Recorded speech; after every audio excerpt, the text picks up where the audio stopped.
సాహిత్య వైభవం కార్యక్రమానికి స్వాగతం. అందరికీ కూడా విశ్వావసునామ సంవత్సర శుభాకాంక్షలు. క్రోధినామ సంవత్సరంలో సనాతన ధర్మ వైభవం అనేటువంటి సాహిత్య వైభవం కార్యక్రమాలు 1, 2, 3 భాగాలు మీకు అందించడం జరిగింది. మీరు దాన్ని ఆదరించడం జరిగింది. విశ్వావసునామ సంవత్సర అందరికీ కూడా శుభం కలగాలని, మేలు కలగాలని కోరుకుంటూ, దీనిలో మన ఆచారాలు, మన సాంప్రదాయాలు అనేటువంటి అంశాన్ని మీ దృష్టికి నాకు తెలిసినంతవరకు తెలియజేయాలని నా ఉద్దేశం. భారతదేశం ధర్మభూమి, కర్మభూమి, సువర్ణభూమి, మోక్షభూమి. ఈ దేశం మీద అనేక మంది దండయాత్రలు చేసినా వాళ్ళు తీసుకెళ్ళిన ధనమే కానీ ఇక్కడ సంస్కృతి సంప్రదాయాల జోలికి రాలేదు. ఎన్ని వేల సంవత్సరాలు ప్రపంచంలో అన్ని దేశాలు మనపైనే దాడి చేసినా, అన్ని దేశాలు మారిపోయినా భారతదేశం మాత్రం చెక్కు చెదరకుండా ఈనాటికి కూడా భారతీయ సంస్కృతి సంప్రదాయాలను కాపాడుతూ ప్రపంచ దేశాలకు కూడా తలమానికమై ప్రపంచంలో అనేక దేశాల భారతీయ సంస్కృతి సంప్రదాయాలని కొనసాగిస్తూ ఉన్నాయి. అదే మన యొక్క గొప్పతనం. ఆచారాలు, సంప్రదాయాలు అంటే ఆచారాలు అనేటువంటివి ఆరోగ్యాన్ని ఇస్తాయి. సంప్రదాయాలు అనేటువంటివి మన పురాణ ఇతిహాసాల నుంచి వచ్చినటువంటి అనేకమైనటువంటి అంశాలు మనకి ఈవేళ జీవితంలో, జీవనంలో ముడివడి ఆలవాలమై మనని దారి తప్పకుండా దారిలో నడిపించడానికి అవి మనకి సహకరిస్తున్నాయి. అవే ఆచారాలు, సంప్రదాయాలు. భారతదేశం సంస్కృతి మీద ఆధారపడినటువంటి దేశం. భారతీయ సంస్కృతి, సనాతన ధర్మము, ఆచార సంప్రదాయాల మీదనే ప్రకాశవంతంగా విశ్వవ్యాప్తి జరుగుతూ ఉన్నది. ప్రపంచ దేశాలకు మార్గదర్శకమవుతూ ఉన్నది. మానవుడు ఆరోగ్యంగా ఉన్నప్పుడే సదాచారాలు చేయగలుగుతాడు. రోగాలు రాకుండా ఉన్నప్పుడే మనం ఏమైనా ఆచారాలు అన్నిటినీ కూడా పాటించగలుగుతాం. వాటికే మన మంత్రతంత్రాలు కూడా మనకి ఎంతో ప్రాధాన్యతనిస్తున్నాయి. మనం చదివే గాయత్రి మంత్రాలు కానివ్వండి, మన పెళ్ళిళ్ళ విషయాల్లో, మన కర్మకాండాల విషయాల్లో మంత్రాల యొక్క ప్రభావం చాలా ఉన్నది. తంత్రాల యొక్క ప్రభావం కూడా ఉన్నది. అయితే వీటి ప్రభావంతో మానవుని మనస్సు శుచి అయి నిగ్రహం కొనసాగిస్తూ ఉన్నది. నిగ్రహం కోల్పోకుండా సక్రమమైన మార్గంలో ప్రయాణిస్తూ ఉన్నది.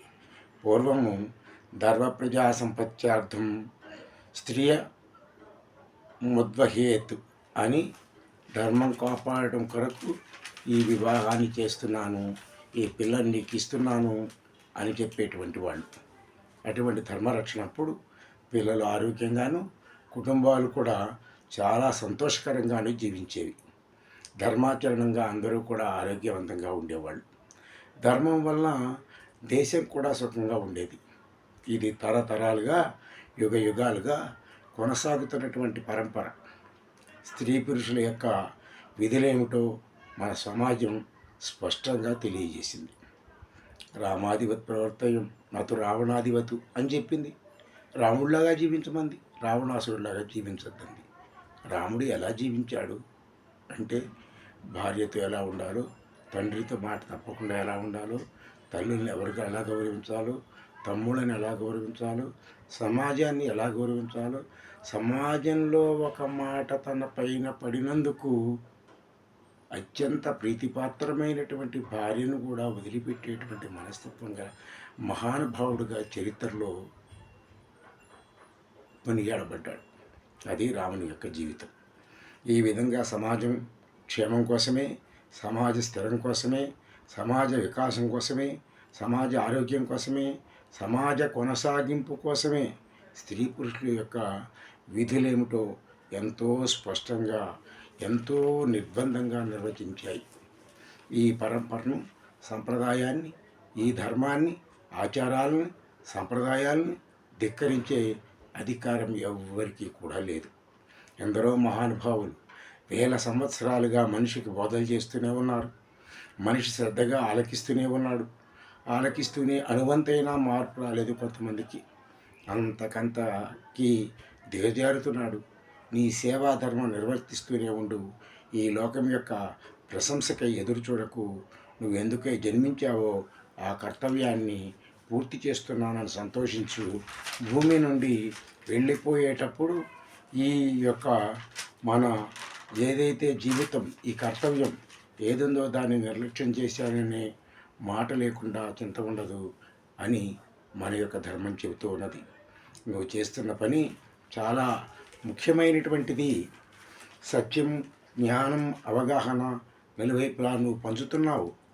ఎవరైతే వీటిని అందుకోవటానికి సిద్ధంగా ఉన్నారో వారు భూమిపై తాము ఎందుకు జన్మించారో తెలుసుకోనారంభిస్తున్నారు. నీలాగే ఈ భూమి నుండి నిర్గమించేలోగా తాము ఏ కర్తవ్యం చేయాలో అర్థం చేసుకుంటారు. నువ్విలా అవగాహనను వారందరికీ పంచినందువల్ల వారికి ఏదో ఇచ్చాననే భావం కాక వారికి ఇలా ఇచ్చినందుకు నువ్వు లాభిస్తావు. ఇదే ఆధ్యాత్మికమైనటువంటి సత్యం. మన చుట్టూ సమాజం మంచిగా ఉన్నట్లయితే మనం కూడా మంచిగా ఉంటామనేటువంటి ఆలోచనే ఆధ్యాత్మికమైనటువంటి సత్యం. ఆధ్యాత్మిక సత్యాన్ని మనుషులు గ్రహించేటట్లు నీవు చేయలేవు. తమంతట తాము వారే ఆ సత్యాన్ని గ్రహించాలి. మనుష్యులను మార్చలేవు, తమకై తామే మారాలి. ఏదైనా మనం ఎన్నిసార్లు చెప్పినా ప్రయోజనం ఏమి ఉండదు. ఎందుకంటే చెబుతూ ఉంటారు కదా, అదిగో వేటగాడు వస్తాడు, వలేస్తాడు, ఎత్తుకుపోతాడు అని పాఠం చెప్పాడు గురువుగారు. కానీ పాపం ఆ చిలకల పాఠం విన్నాయి, బాగా వచ్చింది. కానీ వాటికి ఆ పాఠం అర్థం కాలేదు. వేటగాడు వచ్చాడు, వల పన్నాడు, వాటిని తీసుకువెళ్ళేటప్పుడు కూడా అదే పాఠం చదువుతూ ఉన్నాయి. పాఠం వల్లివేయటమే. నీ జీవితంలో అది ఆచరణ లేకపోయినట్లయితే ప్రయోజనం ఉండదు. అందుకే ఏదైతే మహాభారతంలో చెప్తారు, అందరికీ కూడా గురువుగారు పాఠం చెప్పారు. ఏమని? క్రోధం త్యజ అనే పాఠం చెప్పారు. అందరూ అప్పచెప్పారు. కానీ ధర్మరాజుకి పాఠం రాలేదు. ఏమయ్యా, అందరికీ వచ్చింది నీకు రాలేదేమని గురువుగారు కర్ర పట్టుకున్న వాళ్ళు కొట్టారు. కొట్టినా కానీ పాఠం రాలేదు అన్నాడు. ఇంకో 2 కొట్టారు. అప్పుడు ఆయన చెప్పాడు, నాకు పాఠం వచ్చింది అని. అది మార్పు అనేది నైతికత మీద ఆధారపడి ఉంటుంది. అంతేగాని తమంతట తాము మారాలే కానీ ఎవరు కూడా ఎవరిని మార్చలేరు. నీ కర్మాచరణ, నీ ఆలోచన, నీ వాక్కు, నీ ఆశయాలు, కోరికలు నీకు తెలియజేయబడిన జ్ఞానానికి అనుగుణంగా ఉన్నాయా లేదా అని చూసుకుంటూ ఉండటం నీ జీవితానికి సరిపడేంత పనిని కల్పిస్తుంది. ఎప్పటికప్పుడు మనం పునరాలోచన చేసుకోవాలి. మనం ఏం చేస్తున్నాం, ఎందుకు చేస్తున్నాం, ఎలా చేస్తున్నాం, దీనిలో మంచి ఎంత చెడ అంత అనేది ఆలోచించకపోయినట్లయితే దానికి ప్రయోజనం ఉండదు. దీన్ని మించి నీవేం చేయగలవు? ఇతరులను నీవెంత ప్రేమించినప్పటికీ వారి జీవితాలను నీవు జీవించలేవు కదా. వారు నిన్ను ప్రేమిస్తే కదా. వారు ప్రేమించినప్పుడు నువ్వు వారిని ఎంత ప్రేమించినా ప్రయోజనం ఉండదు. అది ధర్మానికి విరుద్ధం. ధర్మో రక్షత రక్షిత ఇలా ఎన్నో బోధించారు ఋషులు. అంతేకాదు, శంకావిహిత చారిత్రో యస్యాభిప్రాయమాశ్రిత శాస్త్రాదిగ స్మృతోమూర్తో ధర్మతంత్రోపరోధమాత్ అని కూడా చెప్పారు. అంటే అనుమానం లేకుండా ఎవరు తన సొంత అభిప్రాయంతో వచించునో వాడు ధర్మము అనే దారాన్ని తెంచి వాడగును, శాస్త్రము అతిక్రమించిన వాడగును. ఎందుకంటే దుర్యోధనుడికి చెప్పాం, అరే దుర్యోధన ఇది తప్పురా అని చెప్పాం. అప్పుడు దుర్యోధనుడు ఏం చెప్పాడో తెలుసా? నేను చేసే తప్పని నాకు తెలుసు, కానీ నేను అదే చేస్తాను, నాకు అదే ఇష్టం అని చెప్పాడు. అటువంటి వాడిని మనం ఏం చేయలేము. ధర్మాన్ని వ్యతిరేకించి ధర్మానికి వ్యతిరేక్తంగా పనిచేస్తాను అంటే అది వాడి యొక్క ఇదే తప్ప మనం ఏమీ చేయలేము. మనం బోధించగలం తప్ప వాడిని చేయలేము. ఆచరించడం అనేది వాడి యొక్క మానసికమైనటువంటి స్థితి, మార్పు, పరివర్తన అని మనం చెబుతూ ఉంటాం. కార్యసిద్ధి కొరకు జపాలు, పారాయణలు, అభిషేకాలు జరిపించి ఫలితాలను కూడా పొందుతూ ఉన్నాము. కొన్ని సమయాల్లో మనకు వచ్చేటువంటి కష్టాలని పారాయణాల ద్వారా వ్యక్తిగతంగా ఆధ్యాత్మిక మార్గంలో ప్రయాణం చేసి వాటిని మనం సాధించి మనం జీవితాన్ని కొనసాగిస్తున్నాం. విశ్వమానవ కళ్యాణానికి విశేషించి అంకితమై మానవ దృక్పథానికి మహితాశ్రయమై వెలుగొందుతున్నటువంటి నిత్య సత్య శబ్ద రాశి అనేటువంటిది వేదం. ధర్మాన్ని ఆచరించడమే ధర్మరక్షణకు మూలస్తంభం, అదే ఆఖరి స్తంభం కూడా. ధర్మానికి మూలం తపస్సు, ఆధ్యాత్మిక జీవితంలో మూలమైనటువంటి శాశ్వత సత్యాన్ని, భగవత్ తత్వాన్ని అన్వేషించి కనుగొన్న వారే బయటికి కనిపించి ఈ మానవ జీవితానికి అర్థాన్ని గ్రహించగలుగుతున్నారు. అట్టి వారినే ఋషులు అంటారు. మహర్షులు పడినటువంటి తపన ఫలితమే వారు తెలుసుకున్నటువంటిది వేదం. వేదంలో ఉన్నవి సిద్ధాంతాలే కానీ అవి మతాలు కాదు. వేదంలోని ముఖ్య సిద్ధాంతాలు మహర్షులు ప్రతిపాదించినవి కావు. వారు తపస్సుచే భగవంతుని నుండి వినిన మంత్రశబ్దాలే వేదమంత్రాలు అని చెప్పబడతారు. అస్థిరం జీవనంలోకే, అస్థిరం యవనం ధనం, అస్థిరం దారపుత్రాజ్యా, ధర్మకీర్తి ద్వయం స్థిరం. శాశ్వత మానవ జీవితం, యవనము, ధనము, భార్యాపుత్రులు వీళ్ళందరూ కూడా స్థిరమైనటువంటి వాళ్ళు కారు. కేవలం జీవితకాలంలో ఆచరించిన ధర్మం, మంచి పనుల ద్వారా సంపాదించినటువంటి కీర్తి, ఇవి రెండు మాత్రమే స్థిరంగా ఉంటాయి అని మనకి వేదాలు, పురాణాలు, ప్రబంధాలు, కావ్యాలు ఇవన్నీ కూడా మనకి చెప్తూ వచ్చాయి. అందుకే మనం అప్పుడప్పుడు చెప్పుకుంటూ ఉంటాం. ఏమని అంటే, ప్రాతర్చ్యుత ప్రసంగేన మధ్యాహ్నే స్త్రీ ప్రశంసయ రాత్రో చోర ప్రసంగేన కాలో గచ్చతి ధీమతాం. ఎవరైనా బుద్ధిమంతుడు అనేటువంటి వాడు ఉంటే వాడు ఉదయాన మహాభారతంలోని రహస్యాలను గ్రహించాలి. మధ్యాహ్నే స్త్రీ ప్రశంసయ, మధ్యాహ్నం పూట రామాయణంలో ఉండేటువంటి మహోన్నతమైన, అద్వితీయమైన, అత్యున్నతమైనటువంటి రహస్యాలు గ్రహించాలి. రాత్రో చోర ప్రసంగేన, రాత్రిపూట ఏదైతే నల్లనివాడు పద్మనయనంబుల వాడు అయినటువంటి శ్రీకృష్ణ పరమాత్మ యొక్క భాగవత రహస్యాలు గ్రహించాలి. దానిలో ఉన్నటువంటి ఏవైతే సిద్ధాంతాలు ఉన్నాయో, దానిలో ఉన్నటువంటి మర్మాలు ఏవైతే ఉన్నాయో, దానిలో ఉన్నటువంటి ధర్మాలు ఏవైతే ఉన్నాయో వాటిని గ్రహించి వాటిని నిజ జీవితంలో ఆచరించాలి. ఆచరణే ఆచారము అని మనం చెప్పబడుతూ ఉంటే, వేద పురాణాల్లో ప్రబోధించిన అనేక అమూల్య ఆచరణాత్మక అంశాలు ఆచారాలుగా జగత్ ప్రసిద్ధమయ్యాయి. ఆచారాల వల్ల ఆయుష్ పెరుగుతుంది, ఆరోగ్యం అభివృద్ధి చెందుతుంది అనేది నిర్వివాదాంశమైనటువంటి విషయం. ఆచారాలు తప్పక ఆచరించవలసినటువంటివి. వాటి వెనుక వైజ్ఞానిక దృష్టి కూడా, వైజ్ఞానిక దృక్పథం కూడా ఉంటుంది. ఆచారాలు ఏవి కూడా మూఢాచారాలు కాదు. మూఢాచారాలు నమ్మని ఎవరూ చెప్పరు. ఏదైనా సరే వైజ్ఞానికమైనటువంటి దృష్టి ఏదైతే ఉంటుందో వాటిని కూడా ఆచరించాలి. అందుకే మన వాళ్ళు ఏం చెప్పారంటే, ఆచారాలు లభ్యతే గాయు, ఆచారా దీప్సితా ప్రజా, ఆచారా ధనమక్షయ్యం, ఆచార్య హంత్య లక్షణం అని చెప్పారు. ఆచారం వల్ల దీర్ఘాయువు కలుగుతుంది. ఆచారం వల్ల కోరిక వలన తీరుతాయి, తరగనటువంటి సంపదలు కూడా కలుగుతాయి. ఆచారాన్ని పాటించనిచో ప్రమాదం కూడా కలుగుతుంది అని మన వాళ్ళు చెప్పారు. అందుకని ఆచారము, ధర్మము, సంప్రదాయము ఇవన్నీ కూడా మానవుని కేంద్రంగా వ్యక్తి సంస్కారాన్ని పెంపొందించడానికి, అభివృద్ధి చెందించడానికి చేసినటువంటి మహత్తరమైనటువంటి అదృష్టం భారతీయులకు, హిందువులకు, భారతదేశానికి మాత్రమే ప్రపంచంలో ఉన్నది. ధర్మం అంటే ఏమిటి? ధర్మాచరణ ఎందుకు? మానవుడు నిత్యం జీవితంలో పంచేంద్రియాల ద్వారా చేసేటువంటి కర్మల ప్రభావం మనస్సుపై పడుతుంది. ఏ పని చేసినా అది మనస్సుతోనే చేయాలి. మనసు అనేదే అన్నిటికీ కూడా మూల కారణమైనటువంటిది. అలాంటి ప్రభావవంతమైనటువంటి మనస్సు వ్యక్తి జీవన శైలిని నిర్ణయిస్తుంది. శక్తివంతమైనటువంటి మనస్సు సాఫల్యమైన జీవనాన్ని ఇస్తుంది. అది మన సనాతన ధర్మాన్ని బోధించిన వేద పురుషులు, మహాత్ముల యొక్క ఆలోచనల ద్వారానే సాధ్యమవుతుంది. నువ్వు దేవుణ్ణి దర్శించాలంటే మానవ సేవ చెయ్యి. నారాయణ్ణి చేరుకోవాలంటే భారతదేశంలో దారిద్ర్యం అనుభవిస్తున్నటువంటి కోట్లాది దరిద్ర నారాయణులకు సేవ చెయ్యి అన్నాడు పాపం స్వామి వివేకానంద. ధార్మిక చింతన లేకుండా దైవాన్ని పూజించడంలో అర్థం అనేటువంటిది లేదు. ఊరికే డాంబికమైన పూజలు చేస్తూ ఉంటారు. డాంబికమైనటువంటి పనులు కొంతమంది చేస్తూ ఉంటారు. ఏదో తానే ఒక మహత్తర ప్రసిద్ధమైనటువంటి పురుషుడినని, తానికి దైవం అనేటువంటి తన చేతిలోనే ఉన్నదని భావించి జనాల్ని మోసగించి దొంగ బాబాలుగా మారి సమాజాన్ని భ్రష్టు పట్టిస్తూ వాళ్ళు చివరికి భ్రష్టు పట్టిపోయేటువంటి వాళ్ళు చాలామంది మన దేశంలో మనకు కనపడుతూ ఉంటారు. ఆ దైవం ఆలకించదు. ఎవరికైతే భక్తి ఉండదో భక్త్యా భాగవతం జ్ఞేయం నా ఉత్పత్త్యా నటీకయ. భాగవతాన్ని తెలుసుకోవాలంటే భక్తి మార్గం ద్వారానే తెలుసుకోవాలి.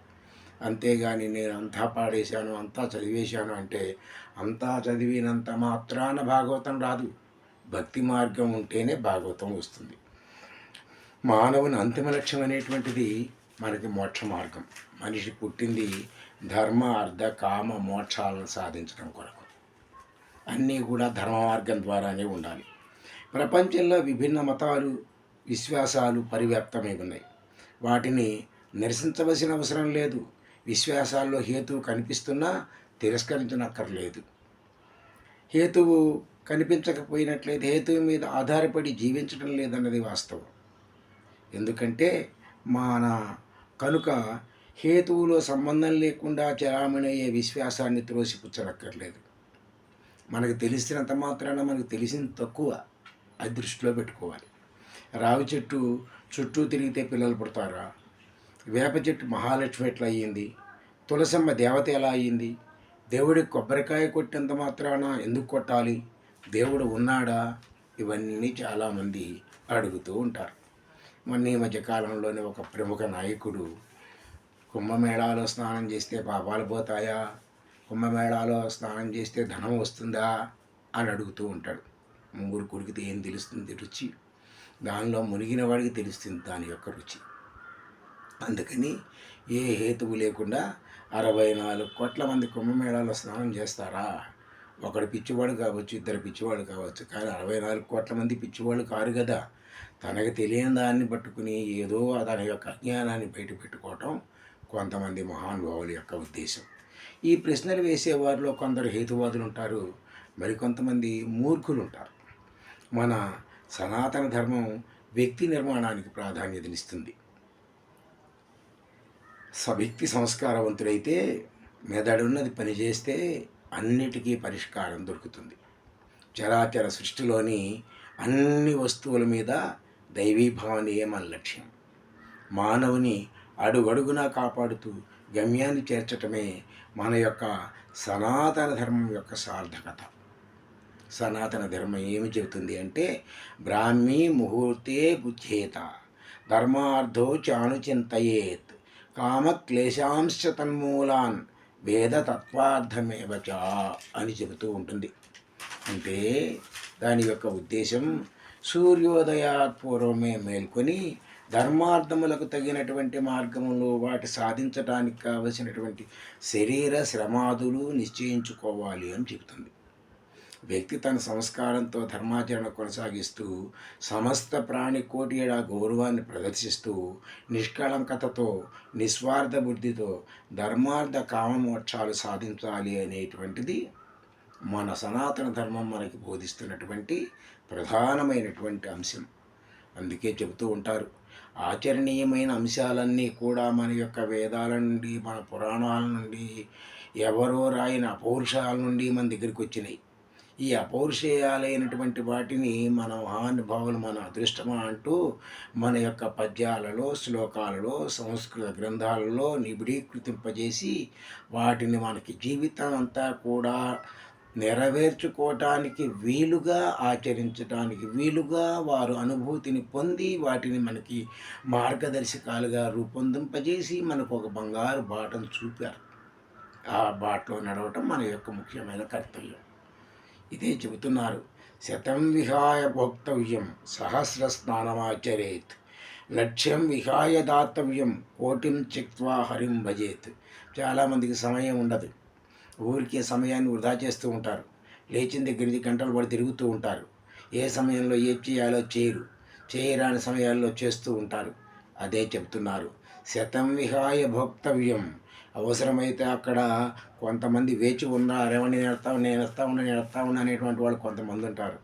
100గురినైనా విడిచిపెట్టి సమయానికి భోజనం చేయాలి. 1000 మందినైనా వదిలిపెట్టేసేసి స్నానం చేయాలి. 1,00,000 మందినైనా విడిచిపెట్టేసి మన దానం మనం చేయాలి.